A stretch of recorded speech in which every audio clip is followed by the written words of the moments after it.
itlog. Kuya, anong pangalan? Namin dalawa? June. Ikaw muna, June. Kayo? Antonio. Antonio. O kuya, ang aking tanong ay tungkol sa itlog. Handa na ba kayo? Handa na ba tayo? Handa na. Handa na. Okay, ang tanong. Kumakain po ba kayo ng itlog? Ang manok. Oo, ang manok. Meron pa okay ba? Itlog ng? Pugo. Pugo. Ito ng pugo. Okay. Kumakain po kayo ng manok? Ay, manok na itlog? Oo, ito na isda. Itlog ng isda. Sige. Ilang beses kayo kumakain ng itlog? Ilang beses? Ilang beses ka ba kumain ng itlog? Bakit po para kayo nagtatanungan? Magkasama ko pa kayo palagi at nagkakainan ho kayo ng itlog? Di ba ba palatakambal kami niyan?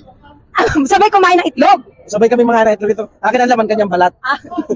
Ano po ang best time sa pagkain ng itlog? Umaga, tanghali, hapon, gabi? Maalang oras. Kahit anong oras yan. Kahit anong oras? Kaya then, ano ang masarap na luto ng itlog? Minsan, prito May kamatis. Ayaw may kamatis. Kamatis. Ano ang masarap ipares sa itlog? Mani, mani. Pwede din naman.